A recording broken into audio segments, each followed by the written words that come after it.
Our next speaker is Margaret McGovern-Denk, and she's going to be speaking about to exercise or not to exercise. That is the question, but how much? Thank you.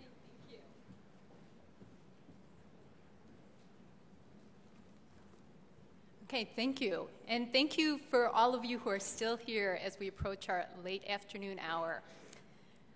To exercise or not to exercise, that certainly is the question. And I'm not going to guarantee that I'm going to have any answers for you by the end of our 20 minutes together. But some issues to think about for sure.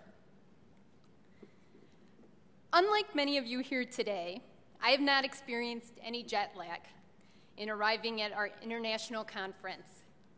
Our large, busy, multidisciplinary group is just down the street, comprised of many wonderful and inspirational people that are sitting here today, many of them.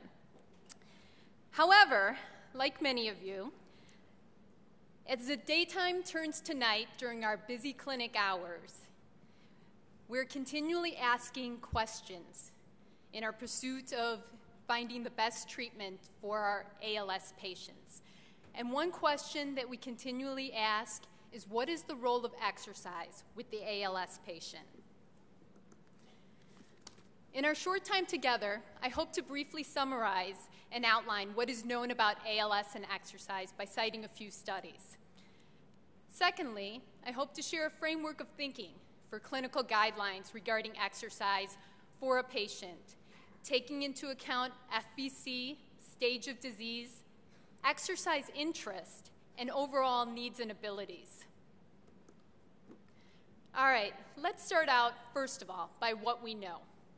Well, we know one thing. There's minimal research that has been done with exercise and ALS. And while the common mode of exercise we turn to, range of motion, can be beneficial to maintain joint integrity and prevent pain, it doesn't suffice for those patients who come in that have just been diagnosed with ALS and work out 4 times a week or are interested in sports activities. And we have to know what guidelines we want to give those patients as far as exercise. But returning to range of motion, it is the hallmark of general exercise, and as stated, can be beneficial to maintain joint integrity and prevent pain. But important to note, as many of you probably note in your own practice in the clinics throughout the world, is that it's not just upper body and lower body exercise or range of motion that we need to be concerned about, but also the range of motion that can occur at the trunk and chest, especially with chest extensibility, which can lead to easier breathing and in turn can have cardiopulmonary benefits for patients, which in recent studies have been alluded to. Quality of life. What do we say regarding this? Well, we know in healthy persons, there's a positive relationship between physical activity and quality of life. Now, physical activity doesn't always involve exercise. How many here have a positive relationship with exercise? Not all of us, but some of us do, and many of our patients do. So with that thought in mind, we know that good clinical practice includes the practitioner's ability to appreciate the patient's overall life experience and integrate that into the disease process and treatment goals in this context. And that's why I return to the question of those patients who value exercise as an occupation or valued activity, and what kind of guidelines are we able to provide for them? First of all, we have to look at the research. The research done in laboratories with mice studies, and then also human subjects, which, as cited before or acknowledged, there is minimal research of exercise and ALS. But looking at the laboratory studies in mice, we know that highly resistive exercise or heavy resistance exercises can cause prolonged loss of strength at denervated muscles. A recent study indicated that select exercise regimens may have neuroprotective properties, swimming versus running in a mice model study. So those neuroprotective studies and looking at how exercise supports that can be of value for future studies involving human subjects. Early on, in the early 80s, there were single case studies that indicated resistance exercises had positive effects in people with ALS and a less of a decline in the ALS, FRS, and Ashworth scale. Most importantly, we look at what are the studies that are the hallmark of what we look at today. And with the review of the literature with exercise, we conclude that there's two studies in which there was a randomized study in which there was a treatment group and a control group.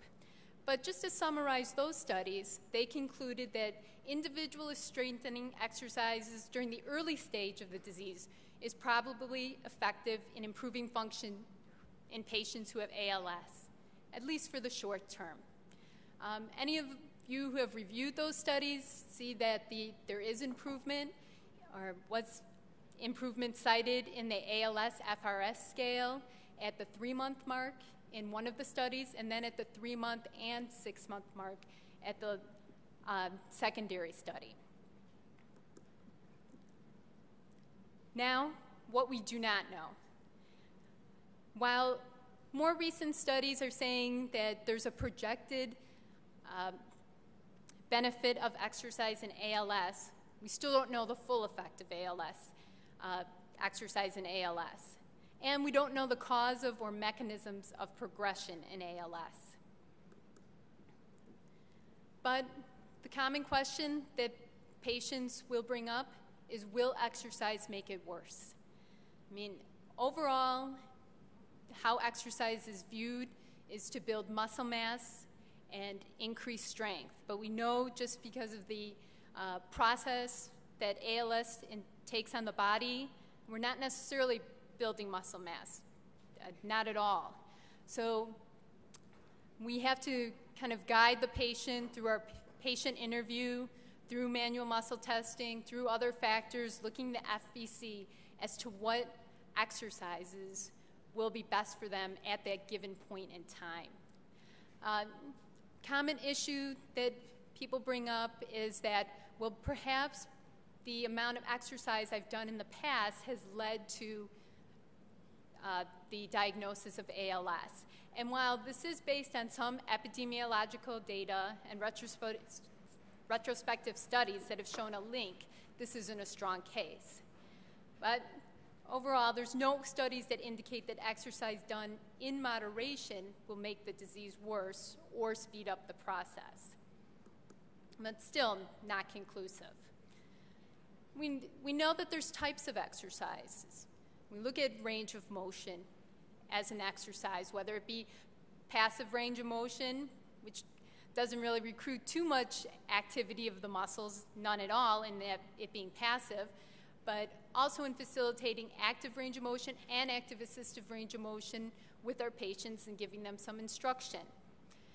Aerobic exercise has been questioned as a medium for looking at what are the benefits of exercise in this regard. And there have been studies focusing on the immediate physiological and metabolic response versus the functional outcomes. What these studies have indicated is there's a need for adequate oxygenation and carbohydrate load when recommending exercise for the ALS patient. So that's why it's important that we factor in the nutritional needs and what type of nutrition the patient is receiving when we're going to give some guidelines for exercise. Types of exercise, range of motion and strengthening. Let's look at this for a moment. Shoulder elevation as tolerated. Okay, as we know, a painful syndrome that occurs in many of our patients maybe adhesive capsulitis or preventing that potential from happening. Many times what's considered to be the answer to that is full range of motion at the shoulder. Not necessarily the case, whether it be active or passive. Sometimes people can't achieve that full range of motion. If they can, very good, but if they cannot, we look at alternatives. We know that rotation is important. And this may be something that a patient can do on their own as well, partaking in exercises involving shoulder shrugs, shoulder circles, as a way to exercise. They may not be able to achieve full elevation or partial elevation, but they would be able to do the shrug or circle. In fact, I'll just have a request here now from the group. Let's do a group shoulder circle. It's almost 5 o'clock. Let's just feel how that feels. And as you're doing this, you'll note it's not just the upper extremity benefit, but just opening up the chest. And that's what we want to focus on as well in providing some guidelines for range of motion treatment, is that, yes, we want to prevent a potential for a pain syndrome in the shoulder, but we also want to expand what's available range in the chest, in the upper region, so that those muscles go through some extensibility and in turn can help with breathing. As you'll note here on the bottom of the slides, sometimes we will suggest that the patient lift their arms in a gravity-diminished position if they can tolerate a flat position. Sometimes that's a limitation of doing that type of exercise.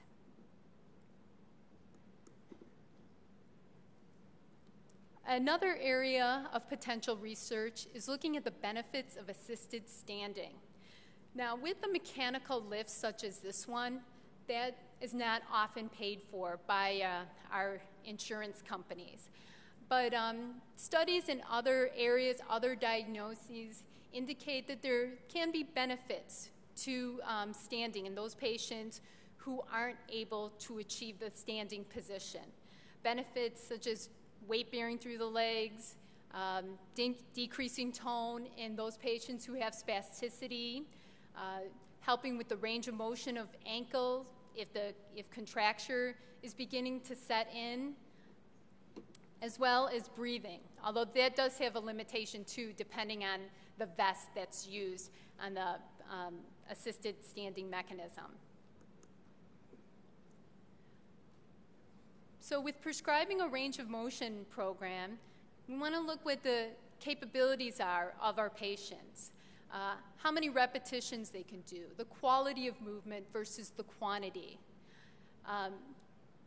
We know that, again, range of motion can be beneficial in preventing potential pain. It can expand the chest to help in turn with breathing, but it can also assist in making functions easier for the caregiver. Exercise is occupation, a valued activity. We ask the question, is exercise an important part of this patient's life?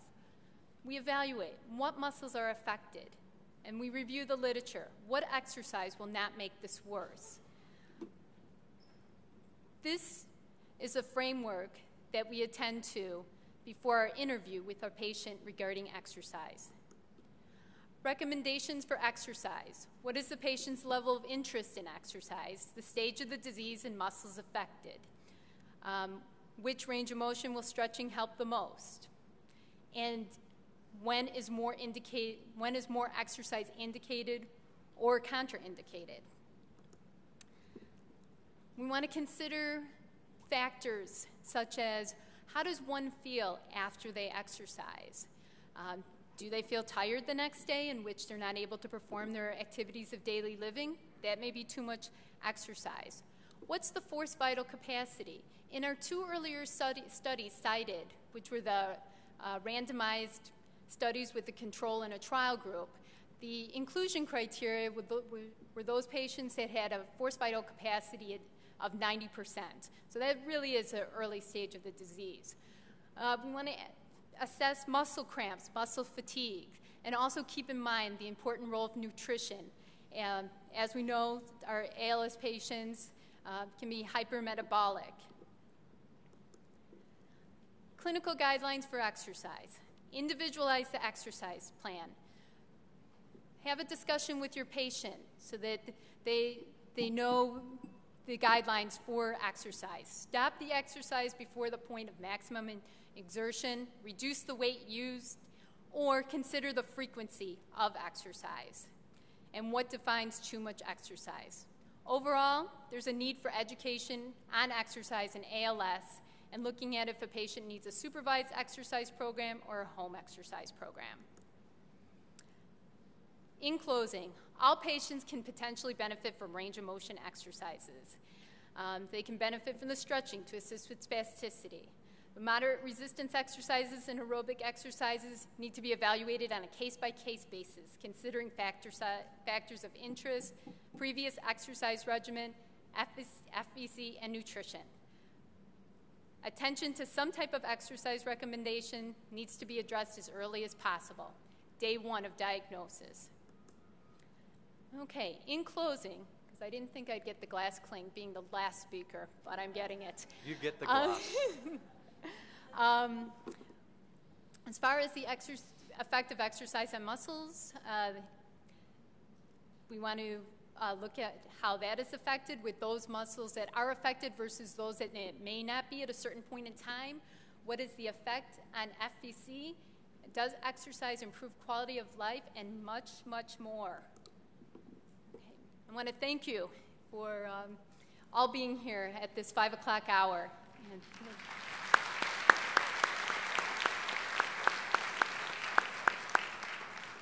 Thank you, Margaret. Any questions? Yes?